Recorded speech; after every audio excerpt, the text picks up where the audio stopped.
25th day of June 2018, allegedly, according to that thing we call a calendar. And this indeed is the Ocelli Effect, broadcasting live from the facilities of Ocelli.com, also heard on a variety of affiliate networks, whom we do appreciate. Anyway, this is a moon day, or Monday, according to your calendar. And quite honestly, that is the beginning of the week of broadcasts here. But tonight we're going to begin something else. And this is something that we discussed briefly, myself and Jordan Maxwell, last week. I think a little bit on air, but then a lot more off air, regarding what was going to start to happen, a series. And this is something that is out of the ordinary. It is not part of the standard set, although for the next couple of Mondays, Jordan Maxwell will be with me. So I'm going to dispense with my normal standard introductions. Do appreciate you guys for tuning in, even if you are catching this further on down the stream via your Flondel slab of choice, your applicable application through your podcatcher du jour. You are equally welcome here. And the information tonight, this is what I have to say about it. The world around us is designed to be deceptive. Okay? Many live in fear and perish for lack of knowledge. Doesn't that sound familiar? Facts are facts. Truth is reality, untamed, quite honestly. To educate about truth is an act of love, in this humble speaker's opinion. Tonight is the first of a special series, presentations, We plan to continue each Monday for an unspecified amount of episodes with Jordan Maxwell, unmasking what is commonly called religion. So it is quite literally just with love in my own heart that I step back and present Jordan Maxwell to discuss this particular issue. Jordan. Yes, sir, and thank you very much, Chuck, for allowing me to be on the show. And, the subject is such an enormous subject. Takes in all of human history, that it's, we've discussed the fact, you and I have, that it would really need to be discussed over a period of, of weeks, because I'd like to just talk about the general subject of religion and point out all of the many, many hidden potholes and rocks under the water that you'll not see in religion. And so much of what we call the religious world today is absolutely, it's an incredible story of how much people are not being told about their religious belief systems and where these ideas have come from, etc. So I've always felt it would be a great idea to just look at the whole subject of religion, no matter which one. There's so many of them. We will, of course, concentrate on the big three, Christianity, Judaism, and Islam. But very few people have ever asked themselves, why do we have the big three? Why is there always a big three? The three major religions. And in the three major religions, you have the God of the three major religions is always a triune God. He's always divided into three persons, the one God. And, but, three plays a big important issue in the secret societies that started our different religions. Most people don't know that our religions came from secret groups and secret societies in history that have come up with an idea and promoted it. They had the opportunity to promote it because they had the money and they owned the means of communication, so they promoted it around town, and it grew until finally today we have all the big religions of the world today, never realizing that just about all of the major religions in the world today are the work of secret societies and fraternal orders that you don't even know about, you've never heard of before. So I just felt that it would be interesting just to look at religion, because there's so much in religion that people have taken for granted, which was not true. I mean, I'll give you a little small classic example. I mean, you see the Statue of Liberty on Liberty Island in New York. First of all, there's a lot of indication that the Statue of Liberty is not a woman, it's a man. Most people don't know that. It's a man, not a woman. And it's not the Statue of Freedom, it's the Statue of Liberty. This is why it's on an island in the water, because liberty is a term, an international monetary term, that means, this is what a sailor gets when he pulls into port on the ship in the Navy. You ask permission to go up, to go on land. So if the captain gives you permission, and he may not, but if he gives you permission to go on land, then you have liberty. So you are at liberty to go wherever you want. But, he didn't say you were free. You just don't walk off the ship when you get ready. No, you ask permission. So that's why it's called the Statue of Liberty, not freedom. So in America, you're not free. You ask permission. You get a license. You pay the fine. You pay the ticket. You ask the government for permission to do whatever. Virtually everything you do, you must get a permit from the government, a license. You pay a fee to be able to do something. So that's what the Statue of Liberty has given to America. You just ask permission. There is no freedom in America. Never has been. So there may have been a little bit of that taste of freedom at the very beginning, but it was quickly rubbed out in America, because the people who run this world were not about to have people on the earth who could dance around and call themselves free. Europe was anything but free. And so the people who ran Europe, remember, the people who ran Europe ran the world. And so they're not interested in hearing some of those smaller colonies that they owned and financed and organized and directed around the world under the British Empire, were all of a sudden deciding they were going to be free. They didn't need to ask the British government for anything. They were going to be free people. Well, that didn't last very long. Nobody's going to be free, period. And so, one of the things which has been used to manipulate the populations and the peoples of this world is religion, of course. And so I just thought it'd be interesting to look at some of the interesting facts about religion that we're not aware of.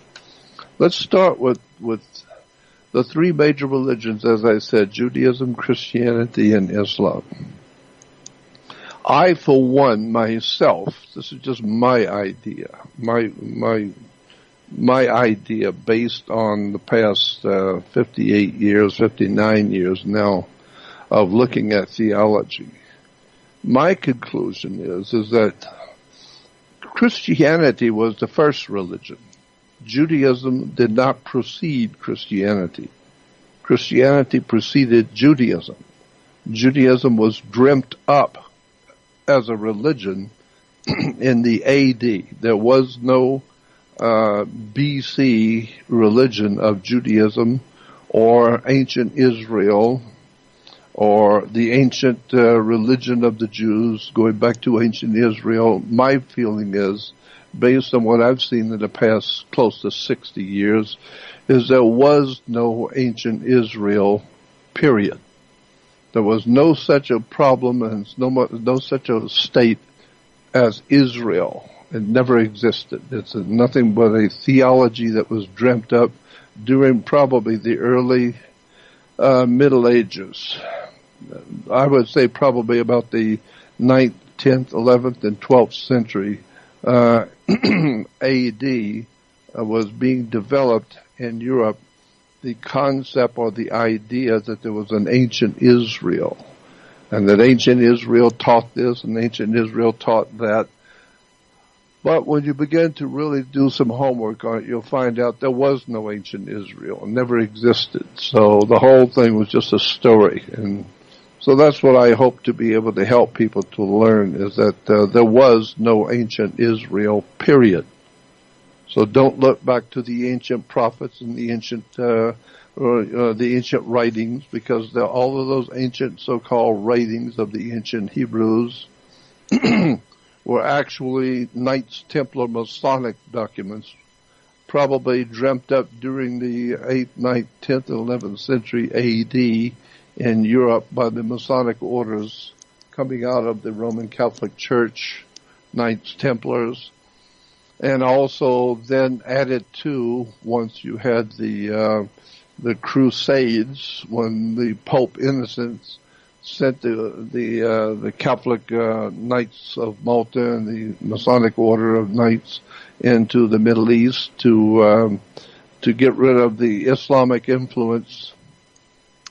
And when those Christian knights came back after the Crusade, they had learned a lot while they were in the Middle East. They learned the alcohol, the drinks, they learned the customs of the people. They learned from the assassins how to kill. They learned all kinds of interesting concepts and ideas coming out of that ancient culture in the Middle East. And so they brought those ideas back into the Catholic Church. They brought those ideas back into the fraternal orders of the Masonic orders in Europe today.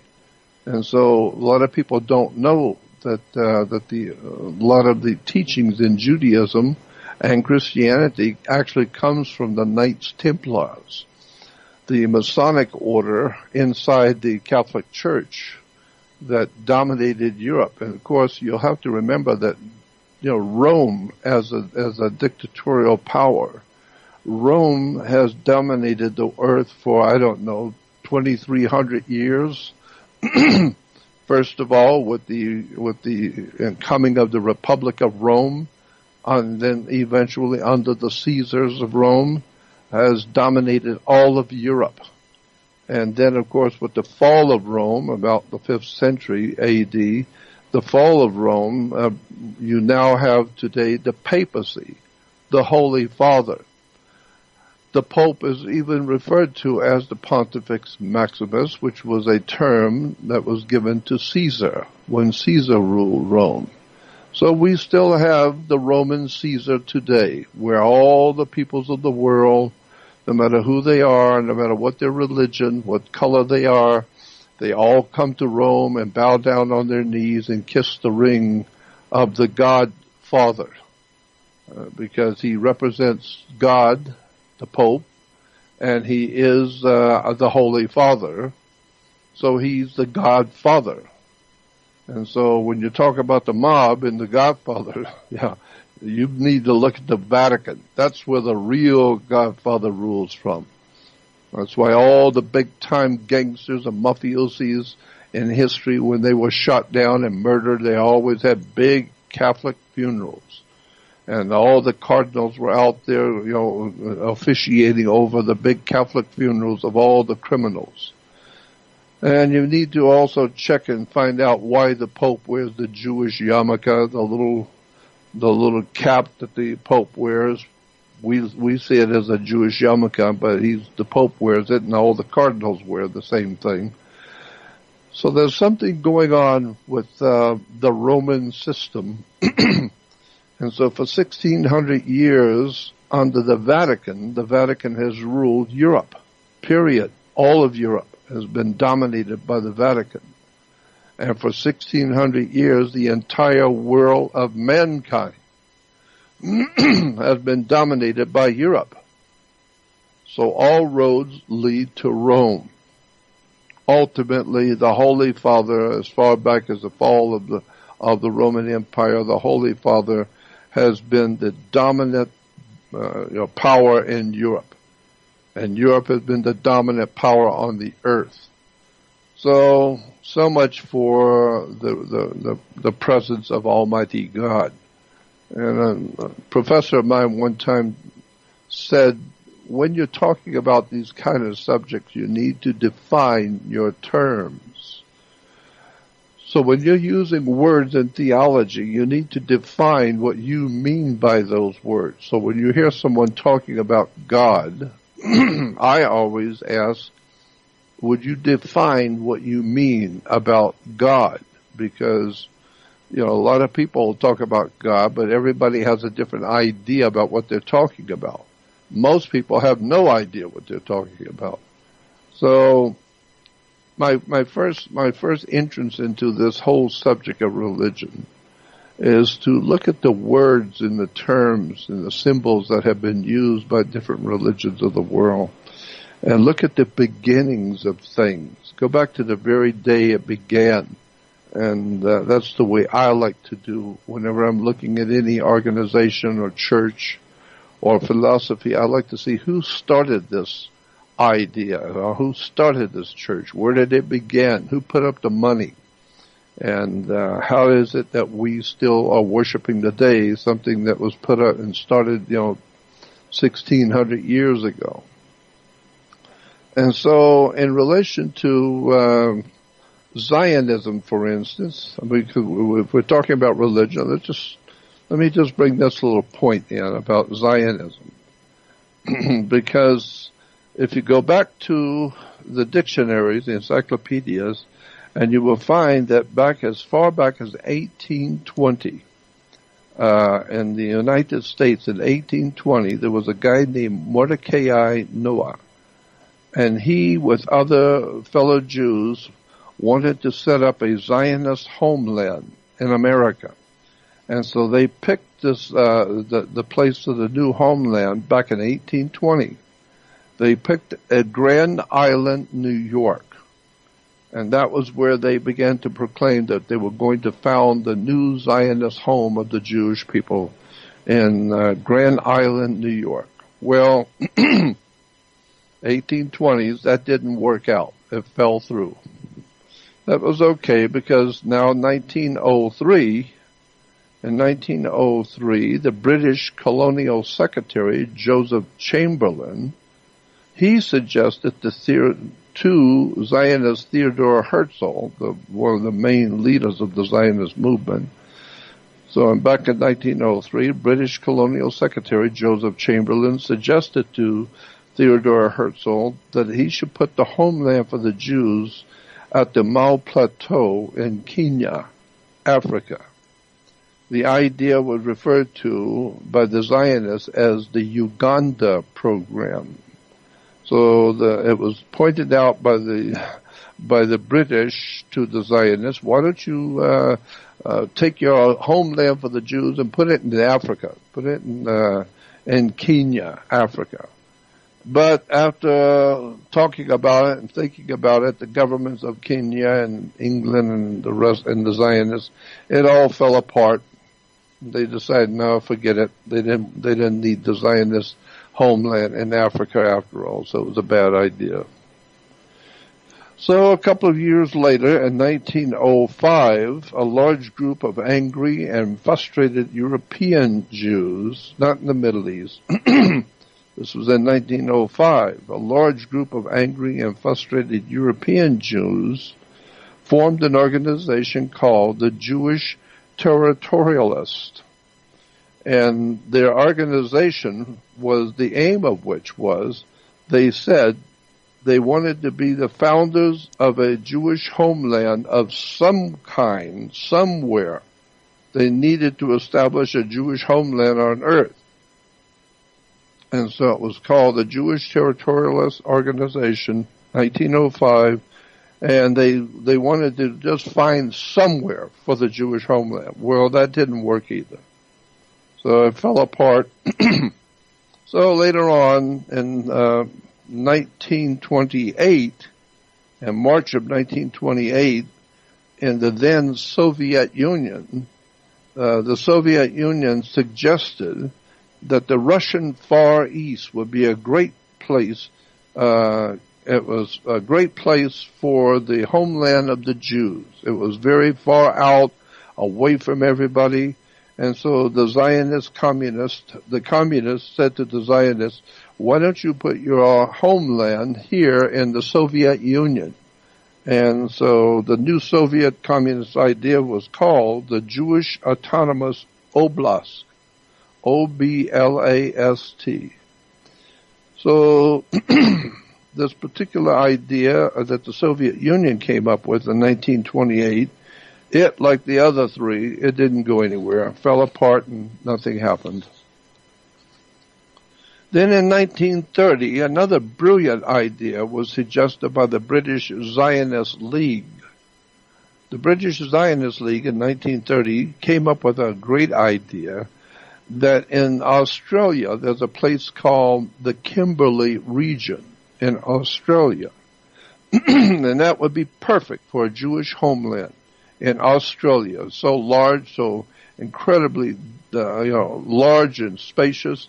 And it was called the Kimberley region in Australia. And so they decided that was where the new homeland was going to be, 1930 in the Kimberley region of Australia.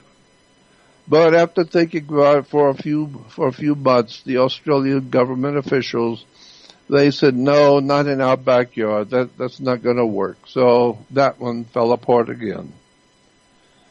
Later on, shortly afterwards, the Premier of Tasmania, Robert Cosgrove, came up with a dazzling idea.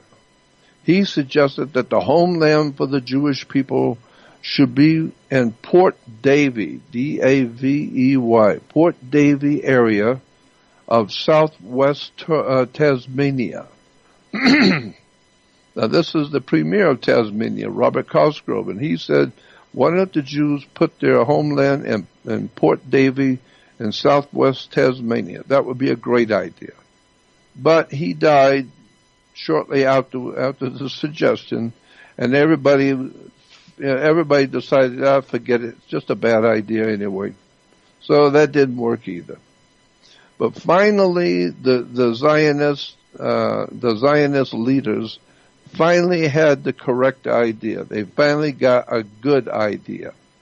The Zionist Jews that were setting up the homeland for the Jewish people, God's chosen people, well, they decided this time they were going to go to the Lord. They were going to ask the Lord to help them. And so the Lord did help them, and their homeland was set up. So it was a smart thing. After trying so many times and falling through, they finally went to the Lord, and the Lord did help them set up the state of Israel. So the Zionists went to Lord Rothschild, their Lord Philippi the Rothschild. And Rothschild, the Lord of the Jewish Zionists, he called one of his prostitutes named Lord Arthur Balfour. Everybody in England knew that Lord Arthur Balfour, one of the big politicians in England, was nothing more than a Rothschild, behind kisser, butt kisser, and that's all he's ever been.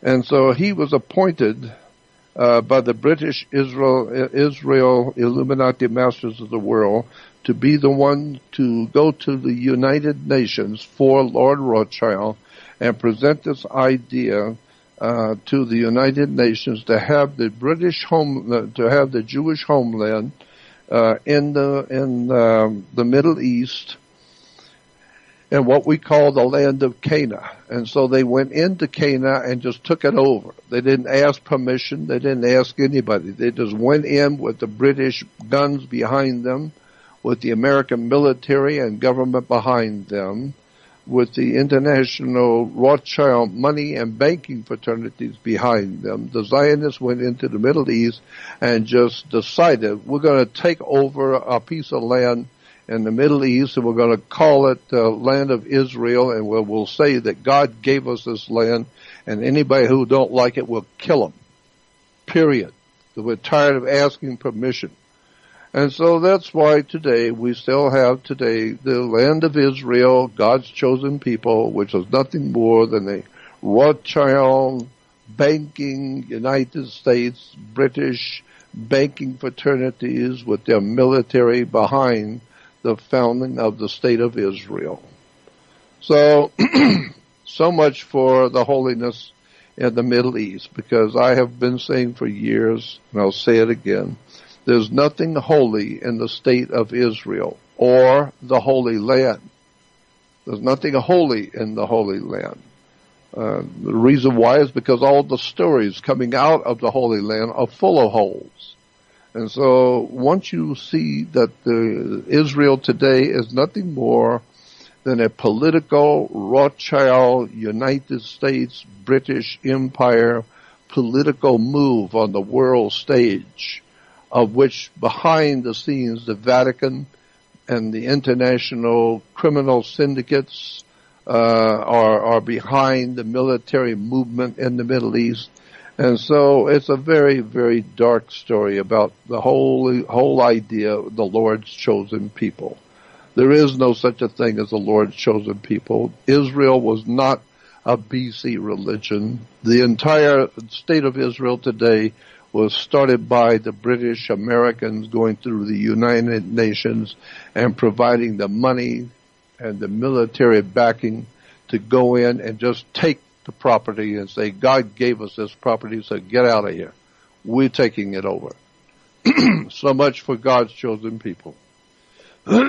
So anyway, we move down the line, and if you ask a child today, ask a Christian child today if they believe in God, and they say yes, then you ask them, where is God? Where does he live? Excuse me. And so you ask a child, where is God? And they will point straight up. He's out there. He's in heaven. Well, if he's in heaven, he also has angels. Do you believe in angels? Yes. Well, where do the angels live? Where are they? They're out there with God. They're out there in the universe. So I don't know if you know this or not, but if you are from out there, like God in the angels, then you are extraterrestrial. But if you're from Alabama or live in New York, or you were born in Canada, then you are terrestrial, meaning you're from this earth. But we are to understand that God and the angels are not of this world, so that means they're out there, they're extraterrestrial. So, there's an interesting story that probably you've never heard. I talked about it maybe once or twice on shows, but I think it bears repeating now. If you go back to a book today, which is you can still find in libraries and you can still buy it in the bookstores today, the book is called The Theology of Hesiod. The Theogony is Theogony, Theogony of Hesiod, which is spelled Hesiod. The Theogony of Hesiod is a very thick book that you can find in the libraries, or order it if you wish. You can still get it today. Hesiod was supposedly an illiterate herdsman living back about 700 BC. In the ancient Grecian Empire under the ancient Greeks. And according to Hesiod, who was an illiterate herdsman, he said that in his book, The Theogony, he said that one night while he was out looking over and watching over his sheep, that three separate angels were glowing angels. They floated up to him. He said they didn't walk up to him. It was as they floated in the air up to him. And they called themselves, they told Hesiod that they referred to themselves as muses. M-U-S-E-S, muses. From which we get the word today, museum, or music. Amusement. M-U-S-E. Muses were the three angels that appeared to Hesiod, 700 BC. They said that they talked to, Hesiod said that they talked to him telepathically. And they told him, the three angels said that they wanted him to write a book about the gods that rule over our heavens, not the whole universe, but the gods that ruled over us, we humans, in our heavens. And so he told them that he was illiterate and couldn't read or write, and they said that would be fine, because they would do something that they would call channeling, and they would overshadow him, and he would just put the pen to the paper, and they will write it for him. So they told him, don't worry about the fact you can't read or write. We will do the automated writing for you, and we will download for you the pecking order of the gods in your heavens. So it was a strange idea that these three angels came to Hesiod back in the ancient Grecian Empire and said to him, we want to tell you about the gods that are over this earth, and we want you to write it so other people can read it. And he said, I'm illiterate and I can't write. So they did the writing for him. And so it was called channeling. We still have the same kind of thing happening today, where spirits will overshadow a person and talk through them. So anyway, then they went on to tell him that the God over our particular solar system in the Milky Way galaxy we're part of, and I do mean a small, tiny part of, but we're part of the Milky Way galaxy. And the muses, the angels, told Hesiod that in our galaxy, we have something called our solar system. And there is a God who has been appointed to be over our solar system. And he is the God over all human life and on the earth. So when you hear humans talking about God, the muses said that God's name is Zeus. Zeus, Zeus. And Zeus is the God of the earth, and he is the one that has created mankind and has the full dominion over the earth and all life on it. And so later we find out from the angels that Zeus lives on a floating city. They call it a floating city in the universe.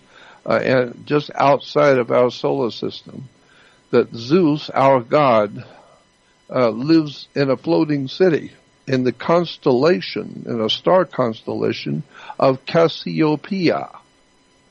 So there we have our God over the earth, according to the Theology of Hesiod. Our God is Zeus, and he lives in a floating city, and it's in a section of the star system called Cassiopeia.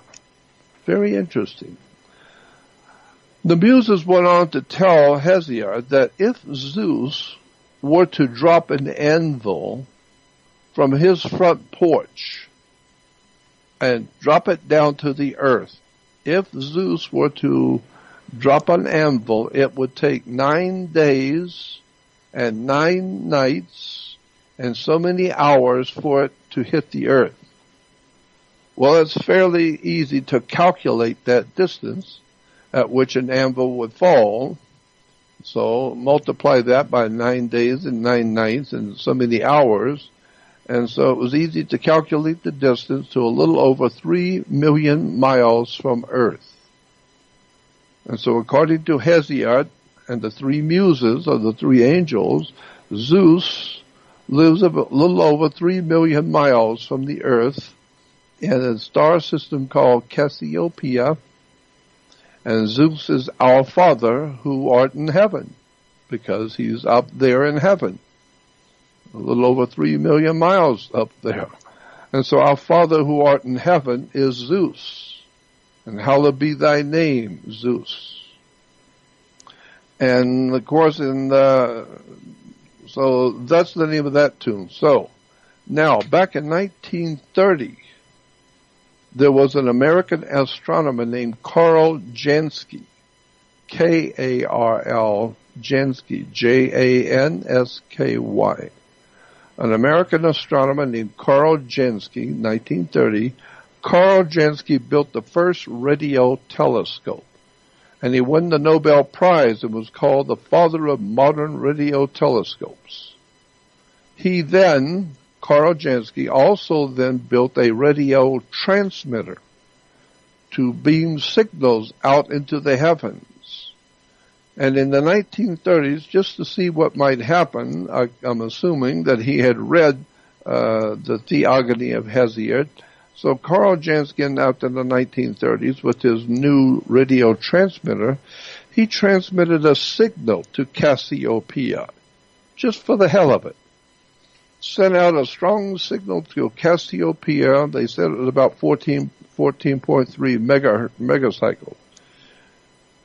And if you can believe it, he got back an intelligent signal that was amplified, but he didn't know what it meant or who sent it. But Carl Jansky sent out a message to Cassiopeia, and he got back an intelligent signal. And he said it was amplified, crystal clear.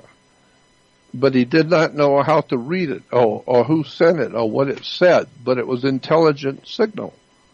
And so incidentally, when Carl Jansky died, all of his notes were immediately taken from his office by, quote, men wearing black suits, men in black. I don't know what that tells you. Now, in the mid-1940s, a Scottish astronomer named Duncan Lunan, D-U-N-C-A-N, Duncan Lunan, L-U-N-A-N. He was working with Carl Jansky's radio telescope and transmitter, 1940s Scottish astronomer. And he too decided to send out a signal aimed at Cassiopeia just to see what would happen. And he too got back a signal about 20 seconds later, both intelligent and amplified. And he didn't know what to make of it either. He couldn't understand it, but it was highly intelligent and it was amplified, crystal clear, intelligent answer. He just didn't know what the answer was. But Duncan Lunan narrowed the signal down to a particular light, a particular star in Cassiopeia, which today is called the Lunan object. You look it up in the dictionary, L-U-N-A-N object, the Lunan object. And it was, the signal was coming from a particular star, a particular point of light in the Cassiopeia constellation. And that particular little piece of light, that little dot of light, we call the Lunan, what is it, the Lunan, wait a minute, there's so much document here. Object. It's called the Lunan object. Okay. Now, you can go in an encyclopedia and read about the Lunan object. Now, the word for God in Greek, the ancient Greek word for God is theos, T-H-E-O-S. And so the chief theos of God, the chief God of our area of the universe, was called Zeus. And therefore he was God the Father of all the other gods that we know. So in the ancient Greeks in prayer, it would be, Our Father who art in heaven, hallowed be thy name, Zeus. Zeus in the Middle East was very, very prominent as a god for many centuries. In the Middle East, they have a canal named after Zeus. It's called the Suez Canal. Suez is Zeus spelled backwards. So the Suez Canal was in honor of Zeus, the god of this world, the god of our earth. Now let's look for a moment quickly at the word Father. In the ancient Sanskrit language, Father is Pitar, P-I-T-A-R. Not Peter, P-E-T-E-R. No, Pitar, P-I-T-A-R. In the old Persian world, the word father is Pitta also, P-I-T-A. Sanskrit was P-I-T-A-R, but in old the Old Persian is Pita, while in the Greek and Latin, Father is Pater, Pater. Now you have Pitter Pater. You've probably heard that term. Well, Pitter and Pater is the Father. In Sanskrit, Persian, and in Greek and Latin, the Father is Pater, Pater. So the ancient word for God was the Pitter Pater. Again, in ancient Greek, the father god named Zeus was referred to as Zeus Pater, the father god. Zeus Pater, or God the Father. In the Latin, God the Father was Zeus, but today we don't spell Zeus, Z-E-U-S. It's spelled D-E-U-S, Deus. And so Deus is God today. In Latin, Deus. No, Z-E-U-S, Zeus. And so in the ancient Rome, the god or Zeus was called I-U hyphen Peter, P-E-T-E-R. I-U and then Pita, which is Zeus in the Roman religion. I's are interchangeable with J. So Zeus or I-U hyphen Peter becomes J-U hyphen Peter, or Jupiter. So Jupiter is I-U Peter. So while we're on the subject, the Greek Zeus became the Roman Jupiter. The Romans took the Greek Zeus and turned his name into Jupiter, I-U-Peter. And another name for Jupiter was Jove. J-O-V-E, Jove. And that's in the Bible. So when you hear someone say that God is love, L-O-V-E, I've heard that for many years, and I thought, what are you talking about? That doesn't make any sense, that God is love. No, it's not God is love, L-O-V-E. It's God is Jove, J-O-V-E. J's and L's are interchangeable. So now we understand God is Jove, Jupiter, or Zeus, Pater. So, in the ancient world, it was believed that the god Zeus protected the royalty. He was said to be the Zeus, the god over the chosen, the royalty. So Zeus, the god, chooses who is to be royal, and he will protect the royalty. And they would then we today say that they ruled, the royalty ruled by divine right. And so today we have the kings who will tell you they ruled the empires by divine right. What do you mean divine right? Well, it means that the Pope, the Roman Catholic Pope, papacy, overshadows all business and religion in the world today, period. And so if the Pope appoints you and allows you to be a prince or a king or whatever, if he allows it, then you have a divine right, because he represents Zeus, Pater, or Jew, Pater. And one last thing, God in Latin is Deus, D-E-U-S. And Deus in the Old Persian is Diva, D-A-I-V-A, which means evil or demonic god. So by a dictionary definition, that means that Christianity worldwide is worshiping an ancient demonic god. Of course, that might explain some of the history and the bloodshed and human slavery over the last thousands of years. Another small point is that Zeus ruled from Mount Olympus. And we know now that there's about 15 other holy mountains like Mount Fuji in Japan, Mount Ararat in Armenia, Mount Athos in Greece, Mount Everest in Himalayas, Mount Shasta in California. So as you may have already figured out, Mount Olympus becomes the great Middle Eastern Arabic moon cult. And this is what was referred to, the moon cult was called Mount Sinai. So when you understand that the moon god in the ancient Middle East Thousands of years ago, the worshippers in the Middle East worshiped the moon. This is why today they still worship the moon in the Middle East, and that's why their holy days and the Jewish holy days today are still after 6 o'clock in the evening. So Jews count their days from 6 in the evening to the next day at 6 in the evening. So from sundown to sundown is the Jewish day. While Christians are worshiping the sun, God's sun, the light of the world. Of course the sun's the light of the world. So the Christians who are worshiping the sun they count their days from the sunrise to the next sunrise. While Jews count it from the sunset to the next sunset. Why?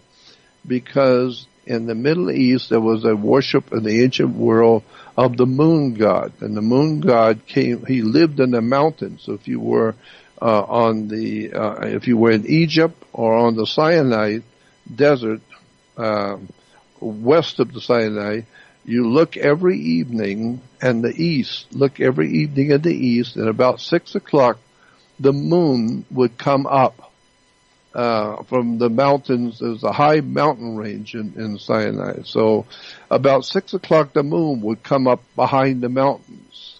So to the ancient people, the moon worshippers, they said the moon was their god, and that he lived in the mountain. Why? Because every night, every evening at 6 o'clock, he finally wakes up and comes to see the world. And so it's at 6 o'clock, the moon god comes out. So that's why today the Jews are still worshiping the moon god and have their holy days after sundown. And they will even tell you they have a lunar calendar. Of course they have a lunar calendar because the very word Sinai comes from the moon god's name. Go look this up in a dictionary. Go look this up in any dictionary. Look up moon god in the ancient Middle East, and his name was Sin, S-I-N.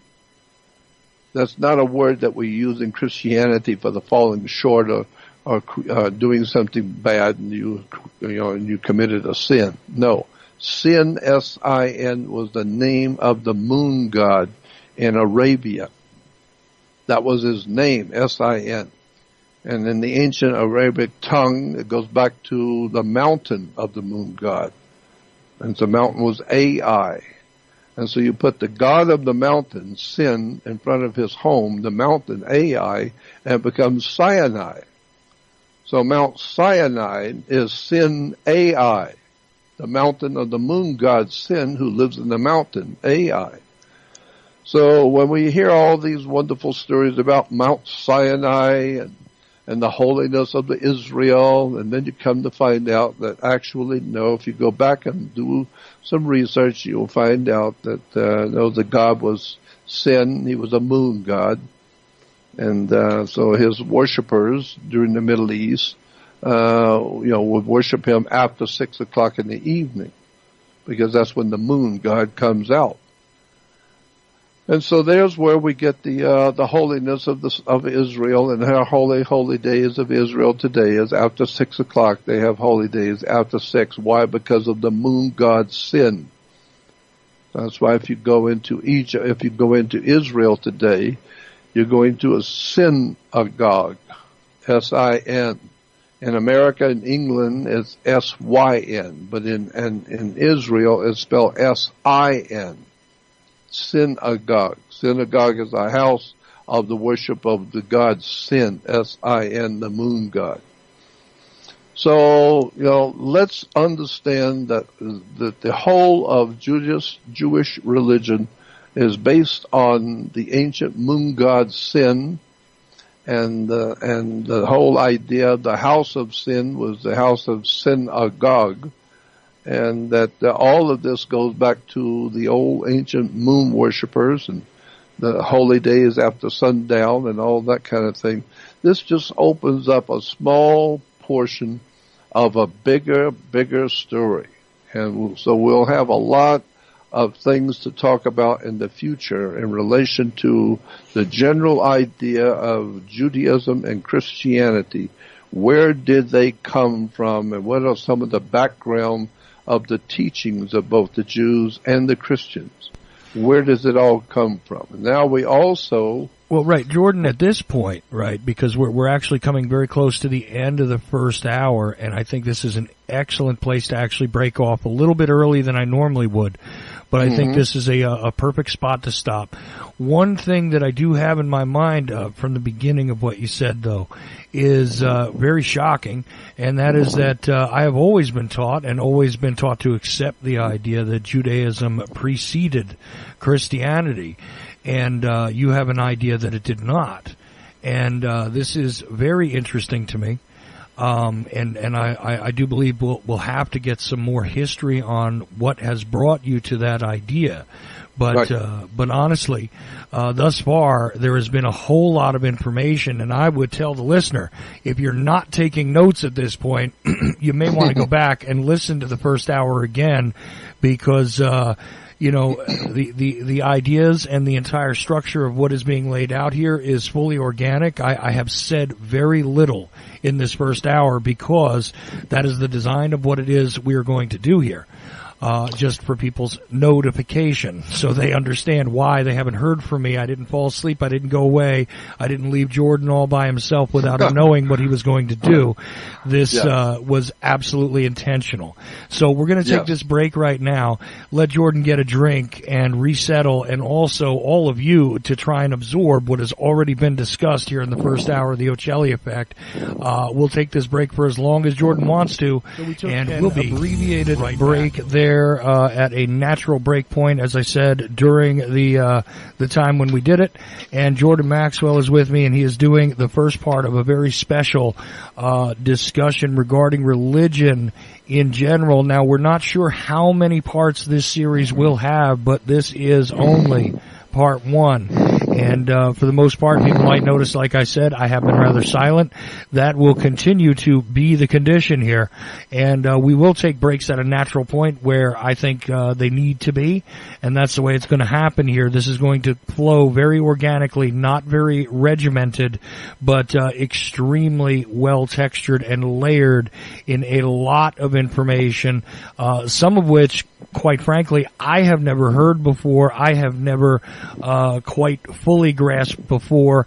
I'm aware of a lot of what Jordan is talking about, but I'm sure you, the listener, are saying at certain points, yes, we know this part, but maybe we never heard that, and that is the point of it. I do believe that this series will fill in a great many gaps in people's knowledge, and also shake some people out of their stupor for lack of knowledge when it comes to this particular subject. So, again, with this in mind, I go back to Jordan.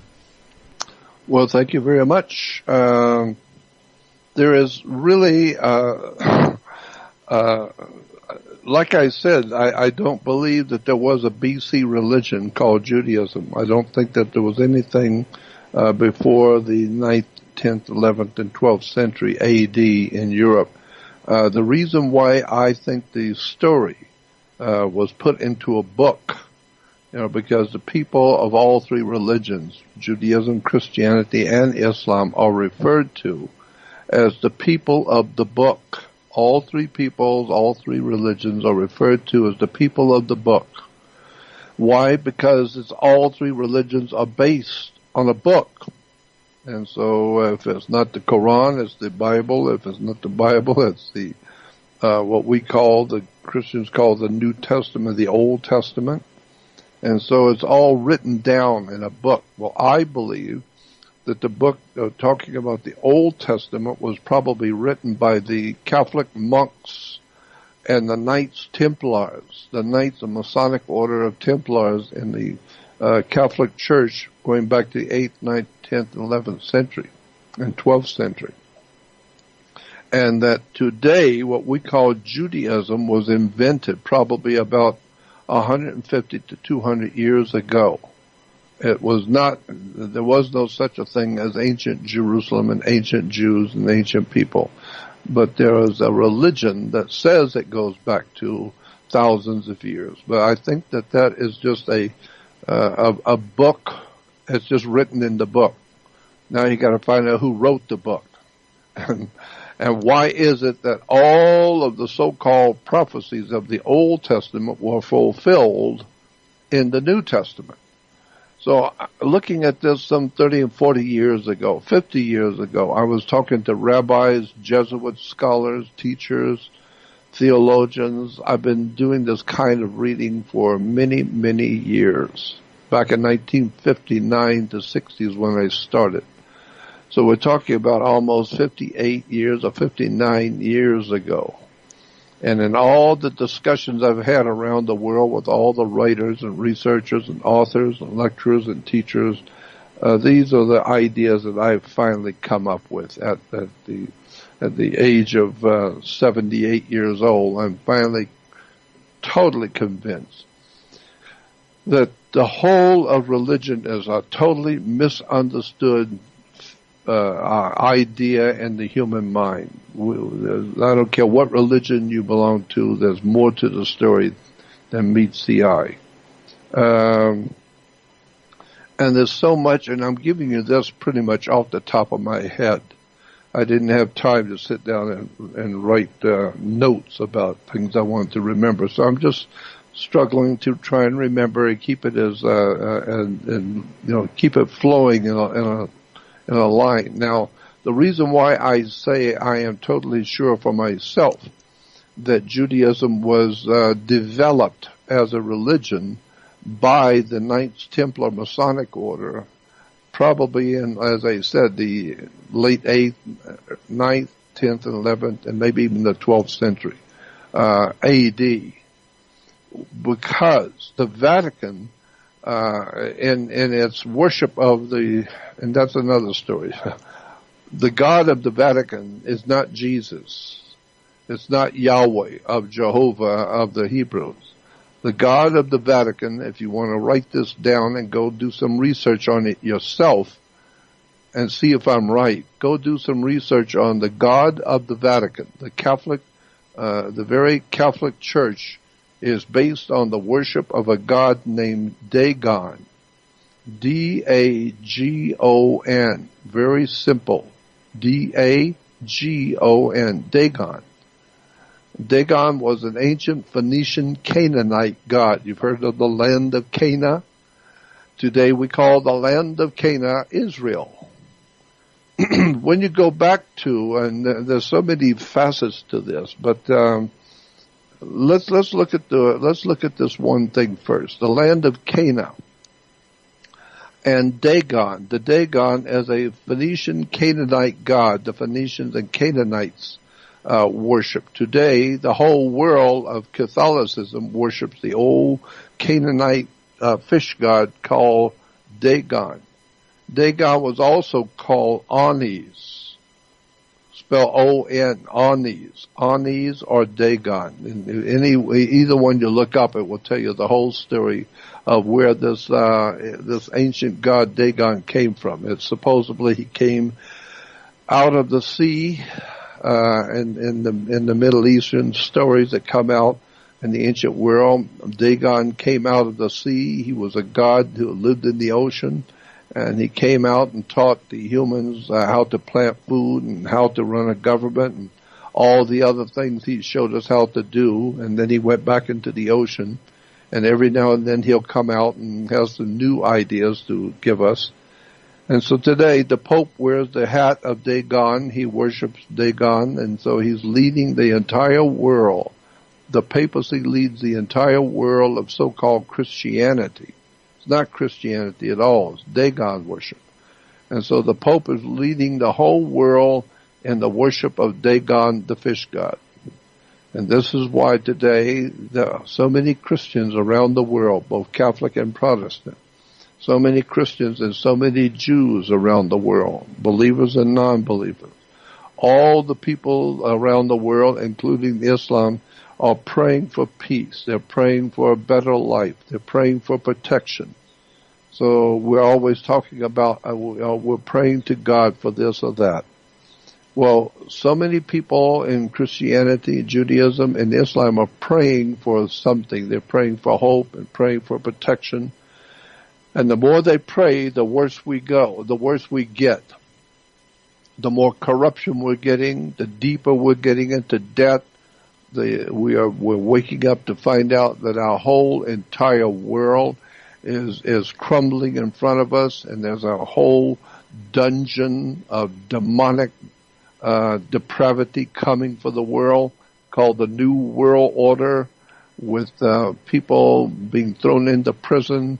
Your rights and privileges and your rights and protections are all gone in America.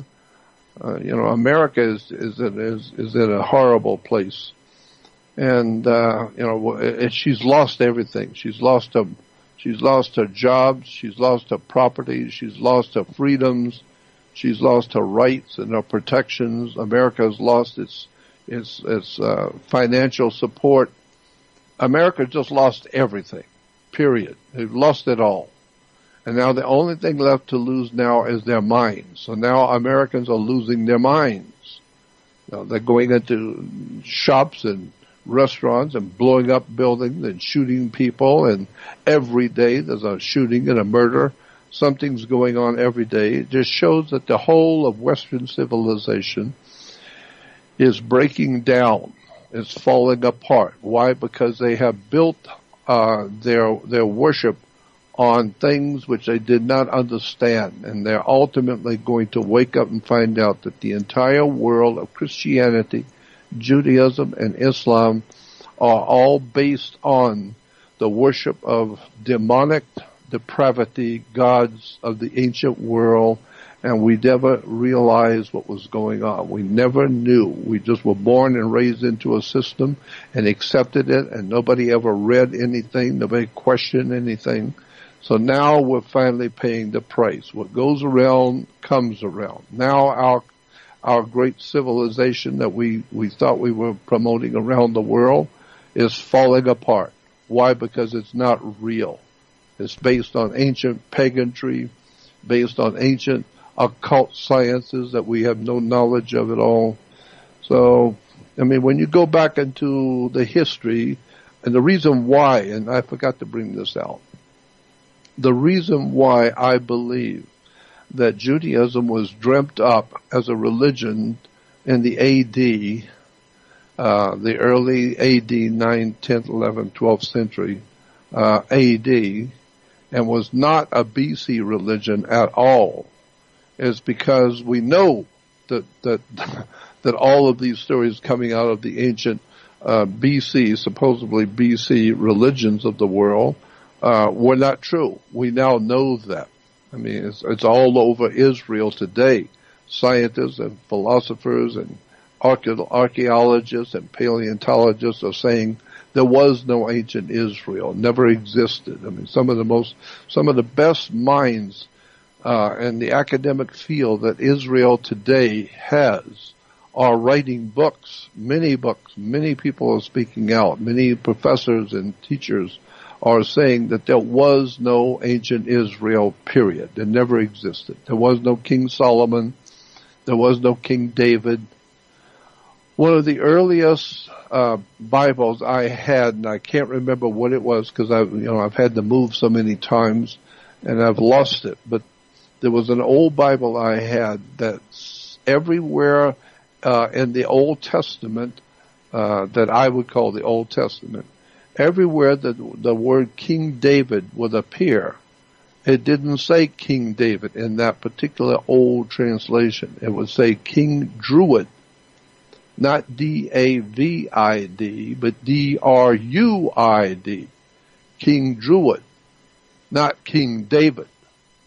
And so I began to look at the connection between the Druids and the Jewish religion, and then I come to understand, very simple if you just look at it, the Jewish religion is the Druid religion. Druidism is Judaism.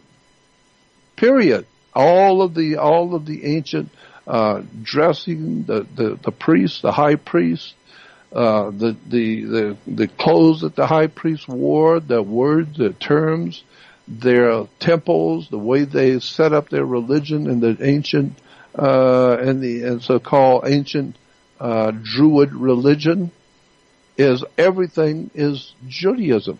It's all Jewish, so-called Jewish religion today. It's actually a Druid religion. And what were the Druids? Well, the Druids were, before the Roman Empire even existed, in Europe, before the Roman Empire even existed, there was already millions of people living in Europe. And the Roman Empire hadn't even started yet.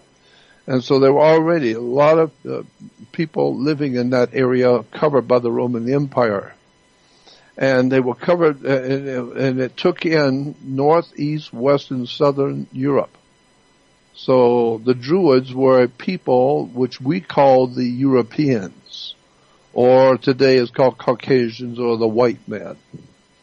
And so the white man or the Europeans or the Caucasians were Druids. And so this was a religion before the Roman Empire.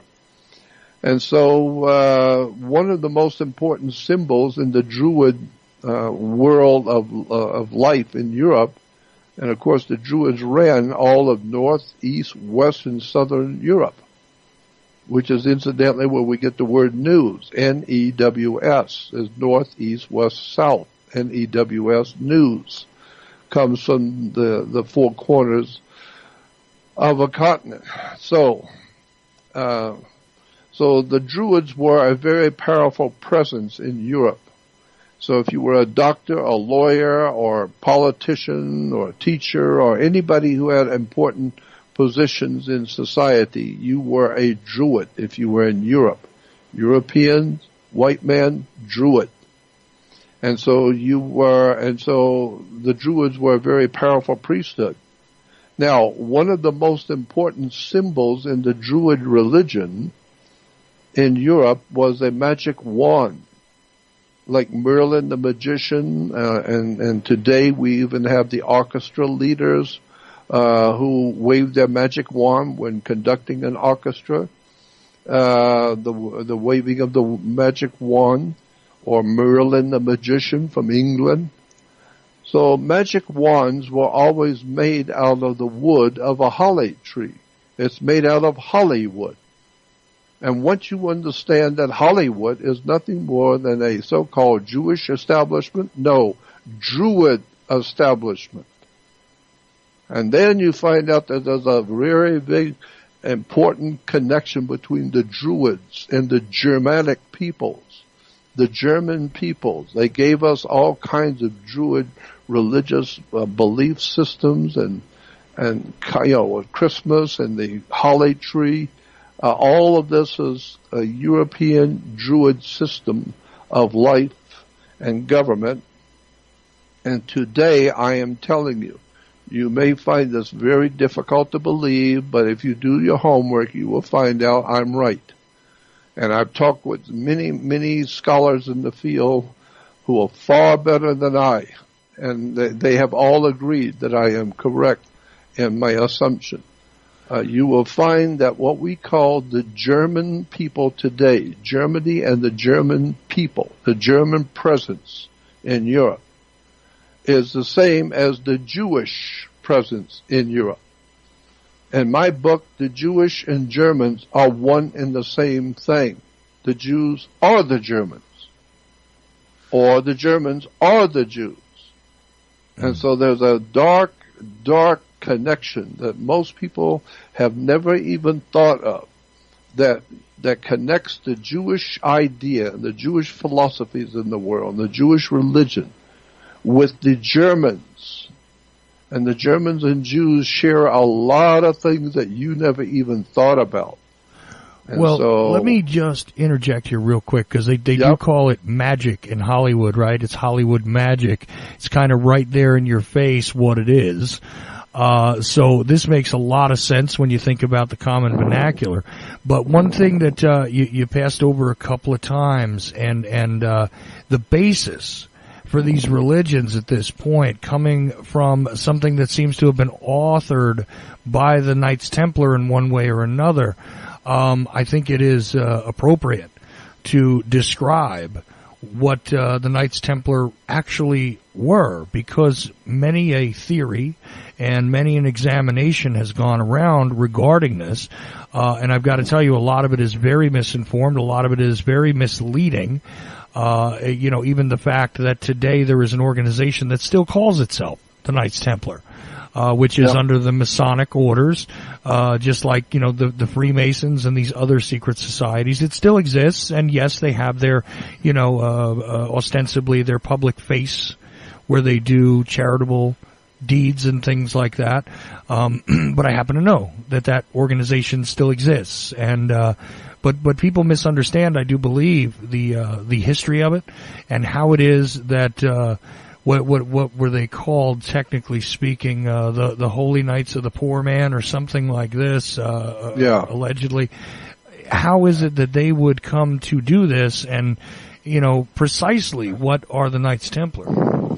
Well, I think that the Knights Templar, as you say, is true. It's a very big subject, and it's been used as the basis for the Indiana Jones movies, the Raiders of the Lost Ark, and the Last Crusade. And they talk a lot about the secret societies of Freemasonry in Europe and all that kind of thing. So it's a very big subject. But the reason I'm saying that I believe that the Church, the Vatican, came up with the idea of Judaism. I think it came up with this idea and promoted it. Why? Simple. The Vatican is now presenting itself to the world to be the solid focal point of world Christianity, representing the Almighty God on the earth. But in order to do that over the centuries, going back into the really history of Europe, going back into the first, second, third, fourth, fifth, and sixth century of Europe, the Church required and needed to have a legitimate foundation. If you're going to build something, you got to have a good foundation. You build on concrete. You build on something that's sturdy. You don't build on sand. And so the Church was building on sand. It has no official connection to God at all, has no official connection to anything at all. It's just an ancient cult worshiping Dagon, the fish god, and the Phoenician Canaanite god of Anis. And so this whole ancient mess that we refer to as the Vatican and the Catholic Church today around the world, it needed a legitimate, de jure, and real foundations on which to base the Church's existence today. So if the Church were to come into existence and just out of the ordinary, just popped in one day and said, we represent the Almighty God, and that's the way it is for the whole world. Well, there's too many people would immediately reject that. You just popped into town overnight, and now you're going to be the one who actually represents the Almighty God. On what do you base that incredible assumption that you represent God? So the Church had to come, with a story based on an ancient civilization that was ancient, thousands of years ago. And so it's not just the Catholic churches today is the ultimate authority on the earth representing God. No, they base their position on the ancient world and going back into the ancient world of the ancient Hebrews and the ancient God of the Hebrews and all of the holiness of ancient Israel and all of that stuff, which is which is nothing more than creating a story. Just like you could create a story about your family and talk about all the wonderful things they did and how they set up governments and they were this and they were that. And that's why you should be considered today, to be so holy and righteous because of your family. Then we come to find out, no, your family was just like everybody else's family. They didn't do any of the stuff you said. But if you can control the news media and radio and television and the printed page during the Middle Ages, you could propagandize the whole world into believing that the Catholic Church sits on the ancient foundations of the Jewish revelation, the Jewish people, God's chosen people, and the holiness of Israel, and all of that nonsense is nothing but propaganda that never existed. And today, like I said, there are paleontologists, archaeologists, and scientists and teachers all over Israel itself are writing books about how there never was an ancient Israel. The whole thing was a story. There was no King David. There was no King Solomon. There was no temple. There was none of it.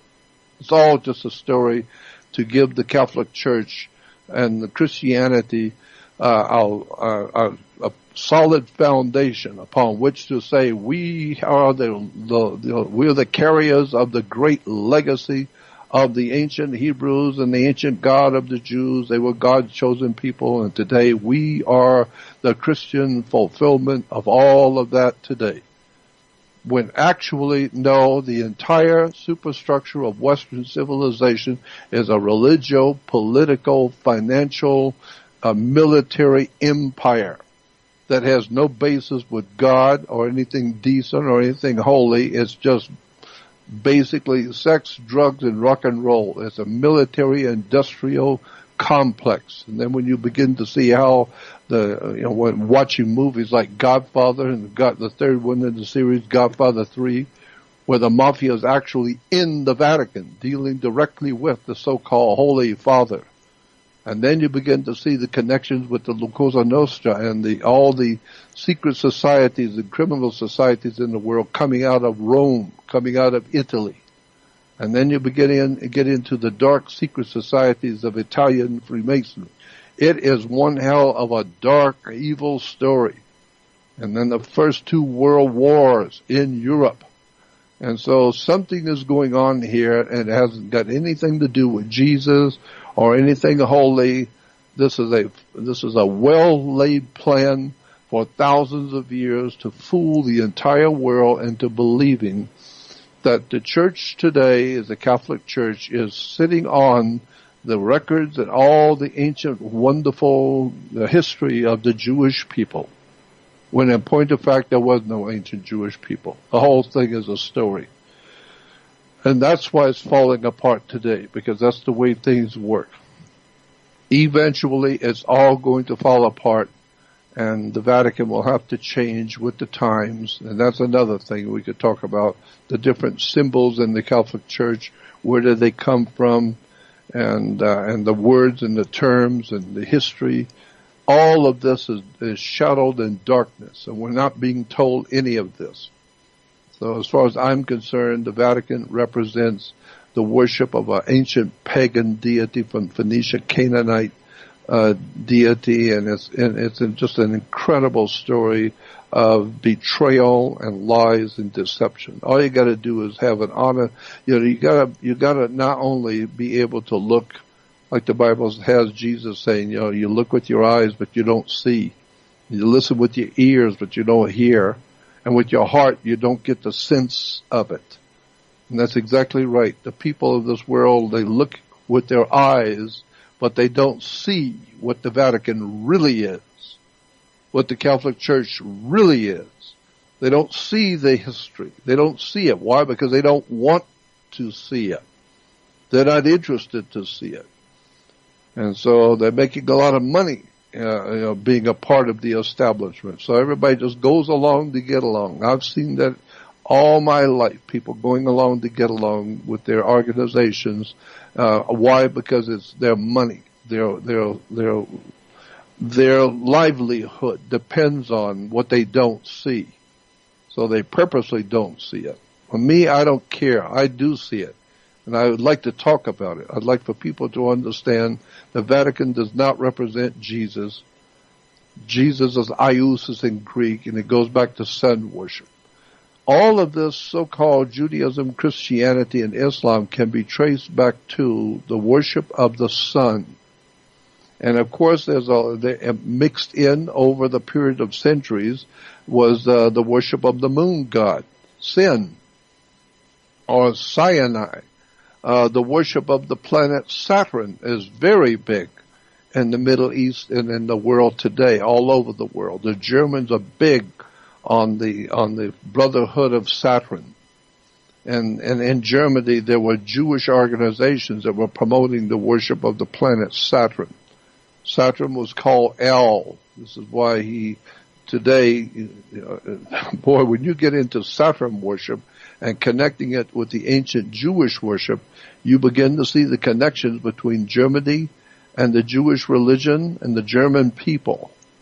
And this is why the Jews today are still worshiping the old sun god, but by a different name today. And that sun god has now become, as life would have it, it's now evolved into moon worship, because Allah of the Islamic world, Allah was originally a sun god. And he is still pictured in pictures coming out of the Islamic world today, shows the Arabs all lined up worshiping with their hands in the air the rising sun. And so, but Allah now today is understood by the academics of the world. People who study the religion of Islam know that Allah is the same moon god, going all the way back to the moon worshippers, and that brings in the moon worshippers we call the Jewish people. There were no Jewish people. There were Phoenician Canaanites, and they worshipped the moon. And the moon god today is Allah. Allah is a moon god. But Allah and Yahweh for the Hebrews and Allah for the Arabic, were both sun gods originally. And that's why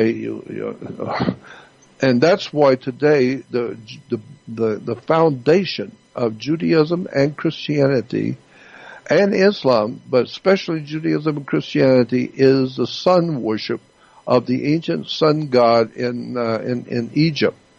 And this is why the ancient Egyptians said you can't see God. Nobody can see God. But you can see his offspring, his son, S-U-N. And I have been criticized, many times been criticized by people who say that I am mixing up the word S-O-N with S-U-N, the sun god, S-U-N.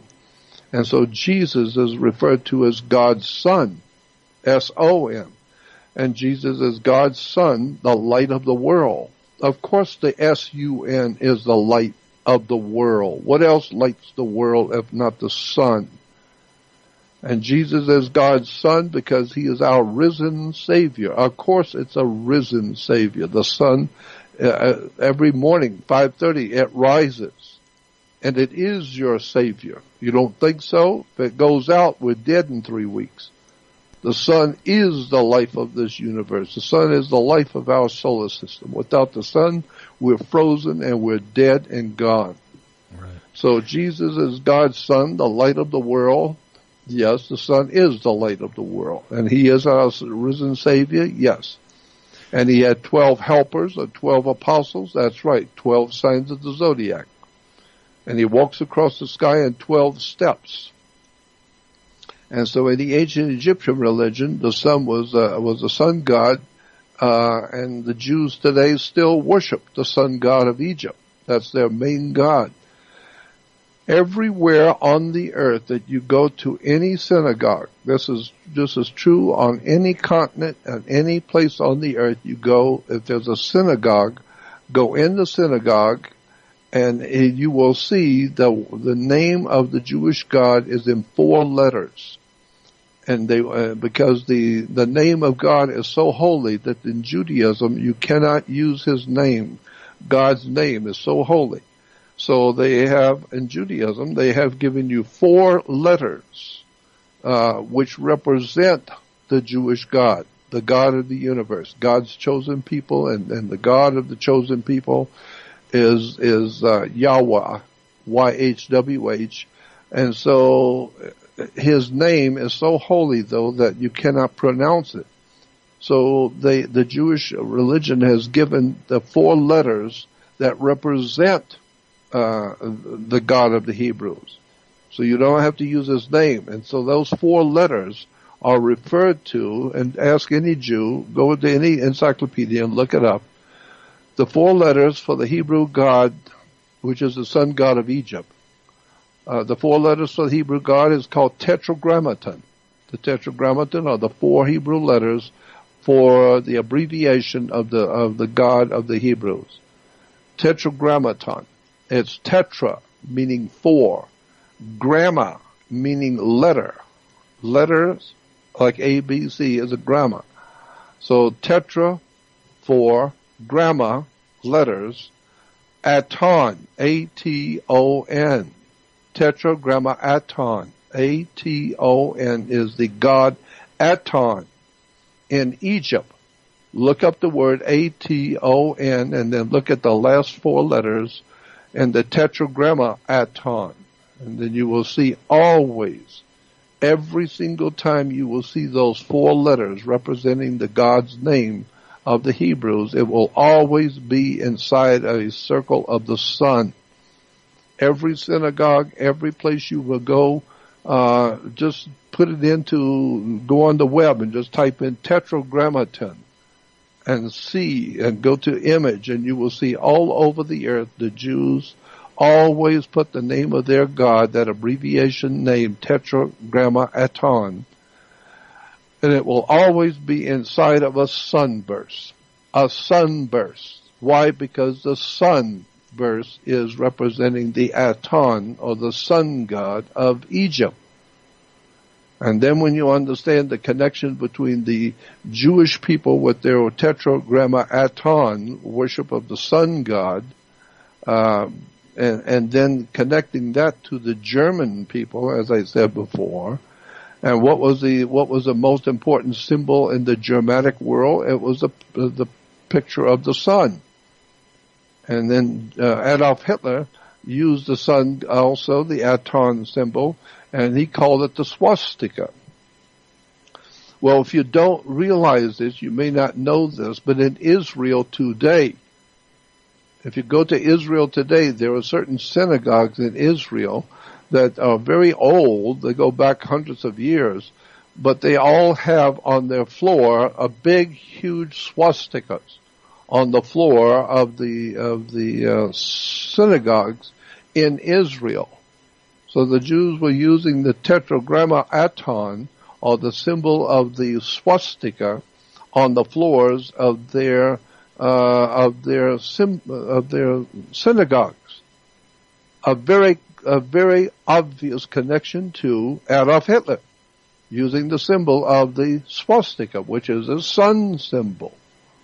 The sun symbol of the Aton. Get it? Tetragrammaton.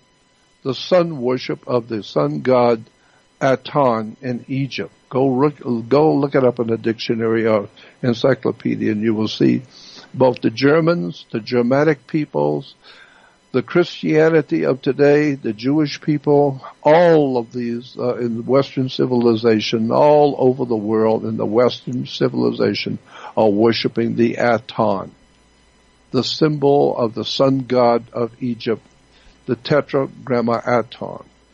So wake up and understand why it is that people are praying for peace and praying for their families, and the more you pray, the worse it gets, because you're worshiping pagan gods.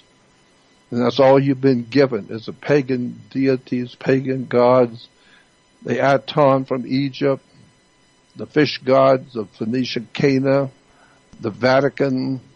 Protestant Christianity is nothing more than one of the offsprings of the corporation. The Vatican is a corporation, and so is the British government.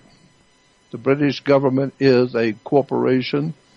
The United States is a privately owned company, is a corporation. It's a municipal corporation incorporated in Delaware.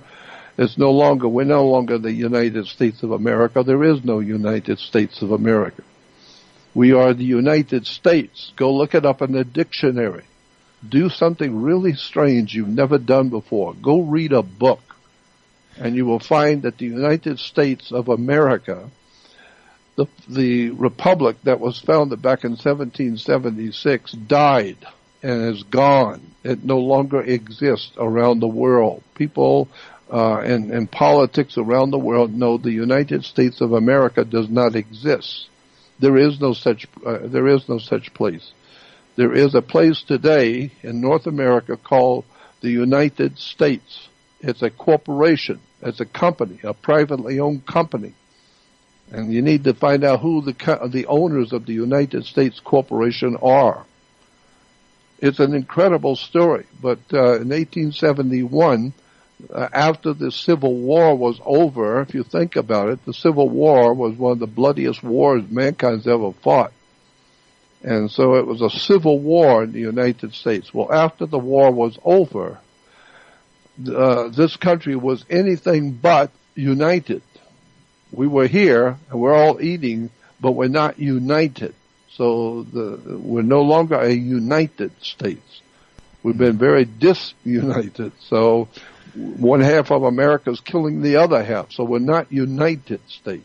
Right, all true. You know, Jordan, it's interesting because you said in Western religions you see the sun, but quite honestly, in Eastern religions you see sun worship as well. The swastika existed, according to archaeological studies, to the Hindus and the Buddhists. Hindus and the Buddhists, plus, I mean, what do we call Japan today? The land of the rising sun, is it not? That's right. You know, so I think sun worship seems to be something that has gone around the entirety of the planet. It has. In one way or another. It absolutely has. Absolutely. Yeah. Now, another thing that you'd mentioned, and I'm sorry to interrupt again, but, you know, I think this is very relevant, is that you mentioned the god El. Now, I have often heard the term Elohim, right? And I've heard that used by more than one individual, and I wonder if you wouldn't address that. Yeah. Let me do that. Let me talk about that real quick. First of all, in Hebrew, there is no Hebrew religion. I mean, there is no Hebrew language. First of all, understand there is no such a thing as a Hebrew language. There are people that we call Hebrew, and they speak a particular language. And since we call them Hebrew, and they're speaking their own language, we call that language Hebrew. But there is no Hebrew language. That language is not Hebrew. It's Hebrews speaking it. So it's like in America. We all speak American here. No, we don't speak American. We are Americans, but we speak English. Well, the Hebrews do not speak Hebrew. They speak a Phoenician Canaanite tongue. It's called Phoenician Canaanite. And so that language, the Hebrews speak it today, and so we call it Hebrew. No, it's not Hebrew. It's a Phoenician Canaanite, and the Hebrews are speaking it. So, you know, wake up and get an education. The Jews are speaking a Hebrew language. Well, Hebrew is not Hebrew. It's a Phoenician Canaanite language. And that's why when you connect it to Germany, the German and the Germanic world, the Germanic people, they are also Jewish, but they are speaking Yiddish, which is a German Phoenician Canaanite, you know, combining German with the Phoenician Canaanite or Hebrew. So once you understand, there is no such a thing as a Hebrew language. There's a Phoenician Canaanite language that the Hebrews speak. Now, if you in the Hebrew or Phoenician language, God is El. El is God. Well, if you look up El in a religious dictionary or any dictionary, you will see that El is the name given to God in the Middle East. And El, of course, was also understood to be the planet Saturn. Saturn was referred to as El, that beautiful planet out there with the circle around it. It's called El in the ancient Middle East. They didn't call it Saturn. And so El or Saturn and the Phoenician and some of the other languages in the Middle East, they refer to El as the planet Saturn, I should say. They refer to the planet Saturn as Shabbath. Shabbath is Shabbath. Shabbath. Shabbath is Saturn. Saturn was referred to as Shabbath. And go get a dictionary and look up Shabbat, and it will tell you that is an old Phoenician Canaanite, so-called Hebrew word for the planet Saturn, Shabbath, Shabbat. So if you're going to worship the planet Saturn, then you set aside a day, and it's called the Sabbath. No, not Sabbath, Shabbat. Shabbat was the god of the Sabbath. And so you have a rock group called Black Sabbath. That's exactly right. Black was the color associated with the planet Saturn. And Saturn was called the Black Planet, the dark place, the dark force. And this is why today judges wear black robes.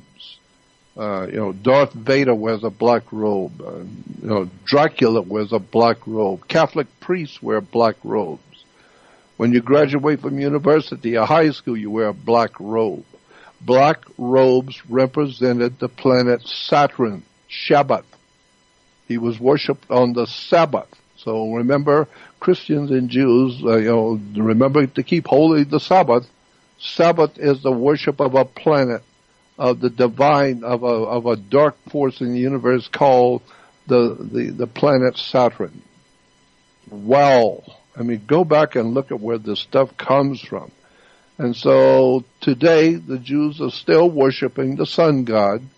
They still have parts of the old moon god religion. They got the old lunar calendar, and they have a lot of the parts to the old lunar religion, like going out your holy days after sundown. But today, Judaism, coming down through the last couple of hundred years, has now accepted as their main god the planet Saturn. Saturn is another name for the Saturn in the Middle East was El, E-L. And so today, when you go to Genesis 1:1, and it says in the Bible, in the King James Bible and other Bible translations, it says the same thing. In the beginning, God created the heavens and the earth. But if you go to the Hebrew first, go to the old Phoenician Canaanite Hebrew Bible, Jewish Bible first, and read it there in Hebrew, you will see it doesn't say that. It doesn't say in the beginning God created the heavens and the earth. That's in the English translation. Why? Because the English were very good at translating the King's English. They made a few mistakes when they get into Hebrew and Greek and Aramaic and some of the other languages. So the correct, if you go back to the old Hebrew Bible, it doesn't say in the beginning El created the heavens and the earth. But El is the word for God. But it doesn't say El. It says Elohim created the heavens and the earth. Well, Elohim is not El. Two separate words. Elohim is a plural. Just as you would put an S on the end of the word car, it becomes cars, meaning more than one. And so El is God, but if you're going to talk about the many gods, then you say Elohim, because it's a plural in the Phoenician language. And so today, when you read in Genesis 1:1, it says, in the beginning, Elohim created the heavens and the earth. That means to go back and read it in English correctly. And I was told this back in 1960 by a very high-ranking rabbi teacher back east who was at that in 1960 was known as one of the most important rabbis in America. I used to talk with him all the time. That was 58 years ago. And he said, no, there's no place, this rabbi told me, there's no place in the Old Testament you call the Old Testament. There is no place where it says God created man. I don't know, you don't know where that idea came from about God created man. It doesn't say that in the Phoenician Canaanite language. It doesn't say that in the Old Hebrew. There is no place where it says God created man. And so I asked him, well, clarify that. He says, well, first of all, it doesn't say El created. In the beginning, El created the heavens and the earth. No, Elohim, the gods. So a correct translation, according to what we call Hebrew, will be in the beginning, the gods created the heavens and the earth. not God, the gods, more than one. And then when they were creating Adam and Eve, the gods, collectively, they said, "Come, let us make man in our image after our likeness." And I said to the rabbi, well, doesn't that mean that the God has created man in his image and likeness? No, not at all. You're reading it wrong. Go back and read it correctly. What it is saying, Genesis 1:1, in the beginning, and in Genesis 1:28, when the gods are creating Adam and Eve, it says, "Come, let us," who is us? "Let us make man in our image after our likeness." And I said, well, there it says that God is making man. No, it is not. Go back and read it correctly. It is, if you read it correctly, here's the way you would read it. In the beginning, the gods created the heavens and the earth. Then in Genesis 1:28, when they're creating Adam and Eve, it says, the gods, more than one, the group of them, they said, "Come, let us make man in our image, after our likeness." Not make man. Man's already here. So let's make man in our image, after our likeness, which is basically saying, let's play with this thing we call DNA and the reproduction of life on the earth. Let's cross genes and genetics with one of the female Neanderthal creatures here. Some of these creatures are roaming around on 2 feet, and they look like they look like animals. Well, they live like animals. They eat each other and they live like animals.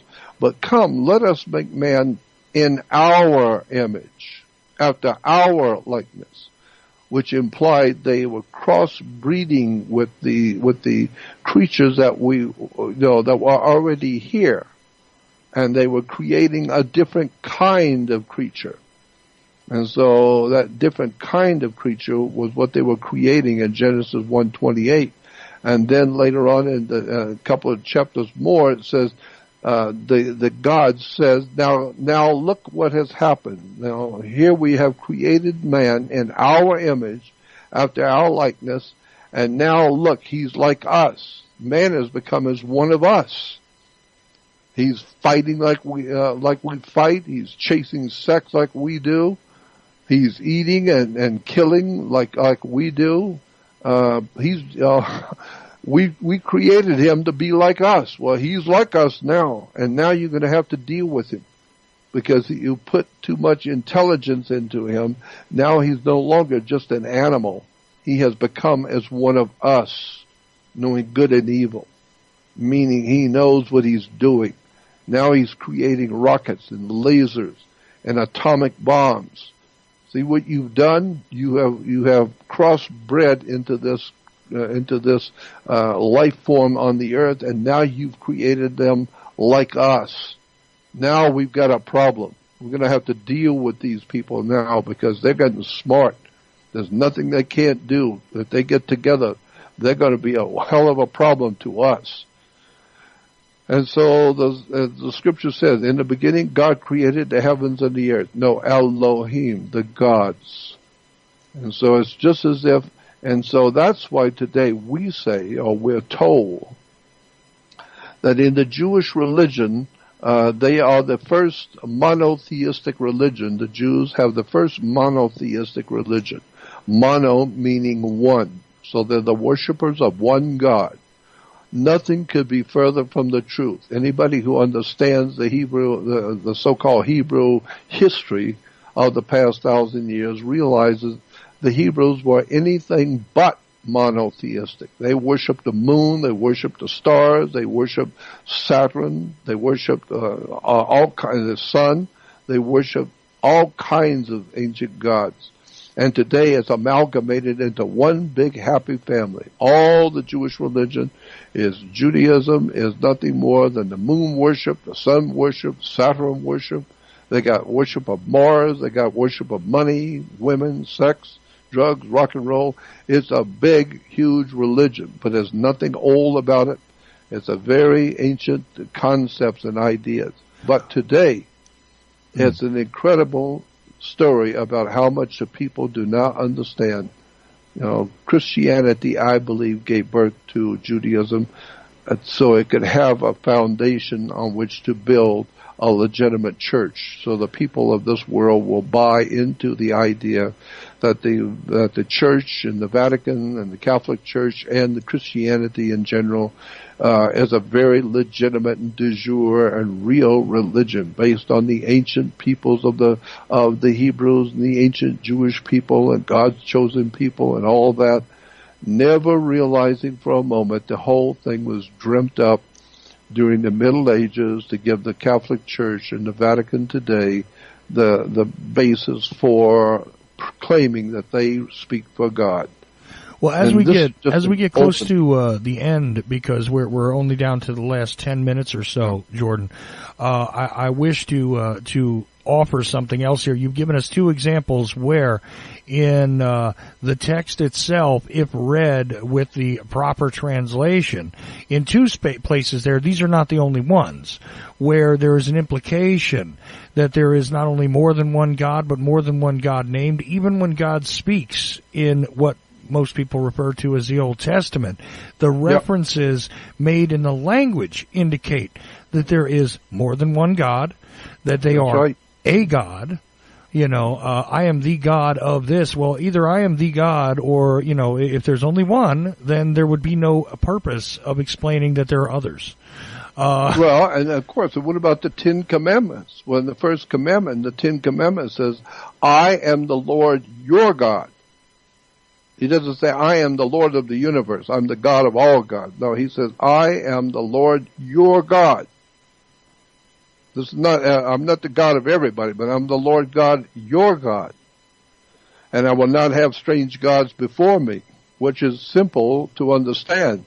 The young man is engaged to the young girl, and they're going to get married. And so he is saying to the girl, look I realize there are other good-looking, handsome young men out there in the world, but in your case, I am the only one. So I'm not saying that there aren't other handsome young men out there, but I'm telling you, for you, I am your God. I am your man.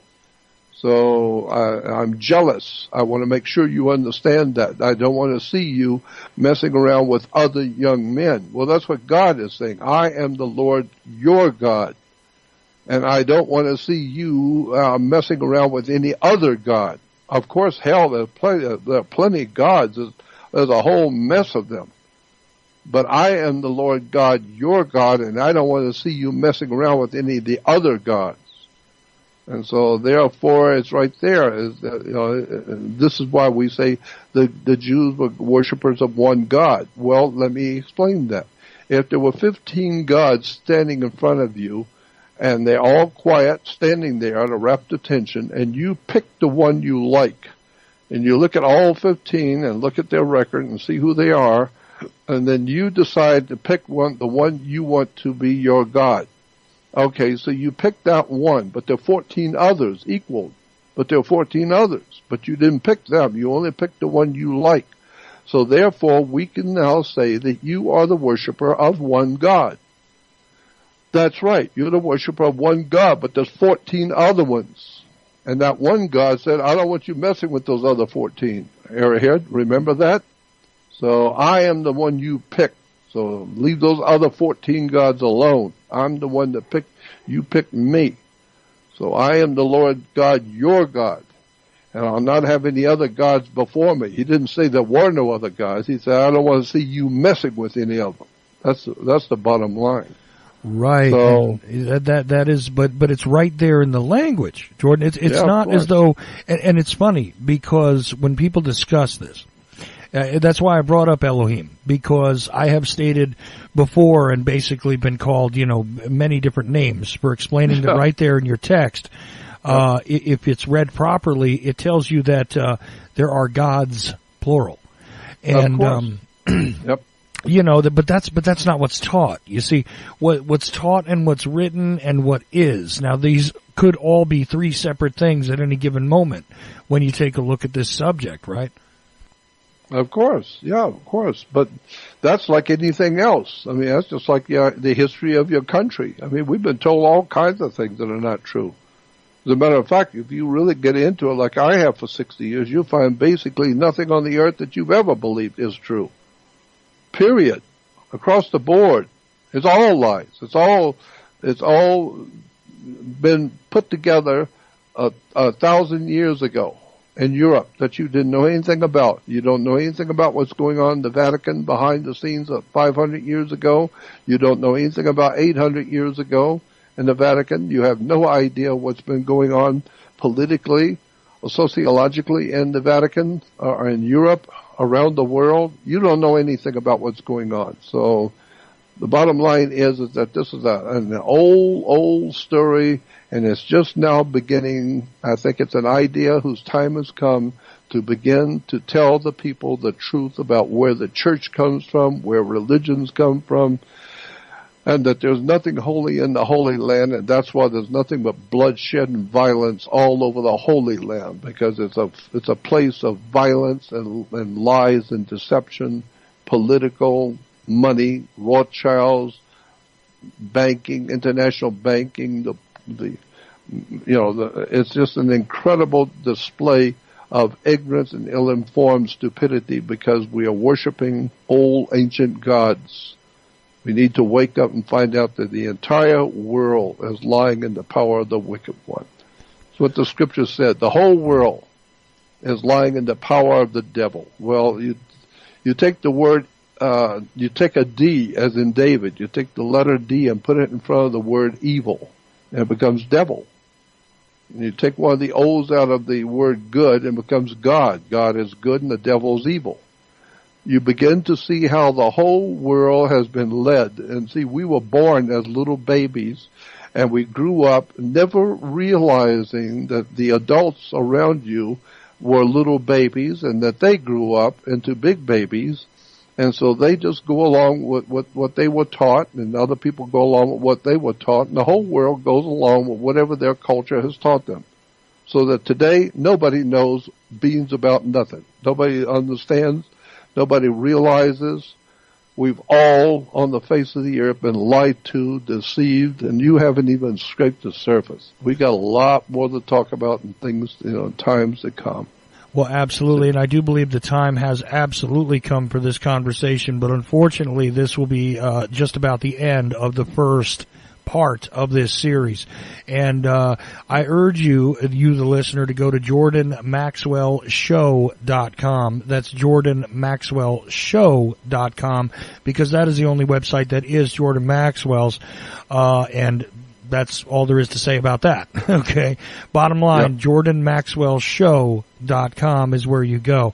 Now, obviously, this isn't all about promoting Jordan's work necessarily tonight, because this is a special presentation, and we did keep a very narrow focus. I'm grateful to see in the chat room that a chatter states that this is one of the most blasphemous pieces of banter they have ever heard.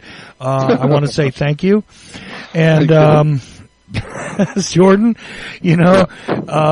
blasphemy against that which is blasphemous almost sounds like doublethink, doesn't it? Mm-hmm. I mean, the truth is always, I think the great Egyptologist Gerald Massey said it best. He said they, meaning the religious people, they are going to find it difficult when they find out they have accepted the authority as truth, rather than the truth as the authority. And people do not like being told that they are wrong. Children in school don't like having to stand in front of the class and find out you didn't do your homework and everyone's laughing at you because you don't know the answer and you don't know this or that because you were ignorant and ill-informed and you didn't do your homework.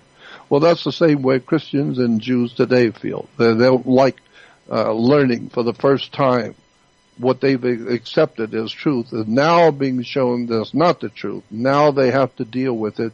And it's going to obviously mean that they have not done their homework, and now they're unhappy that you are now, bringing a light. I mean, that's all there is to it. If you were sound asleep and somebody came in your bedroom and woke you up, and now you got to deal with it.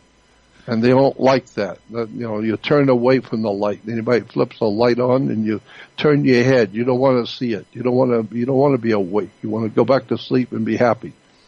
Well, I'm not happy. I want to know the truth.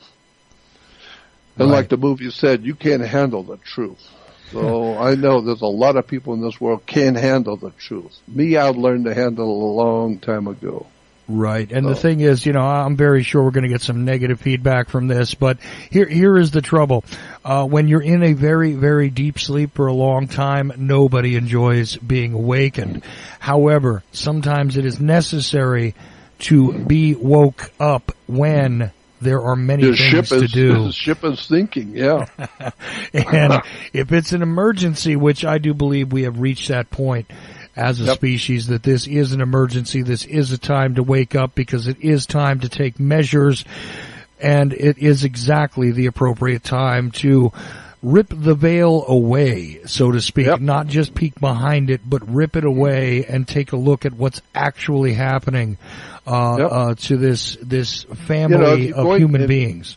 If you're going to church, you are referred to as a believer. How long have you been a believer? Are you a believer? I'm not a believer. I want to know.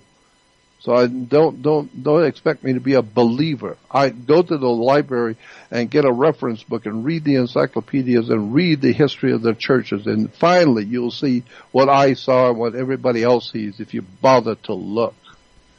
Well, that's it. If you bother to look, and I know you have if you have been listening to this show again, this is only part one of a special series of presentations from Jordan Maxwell.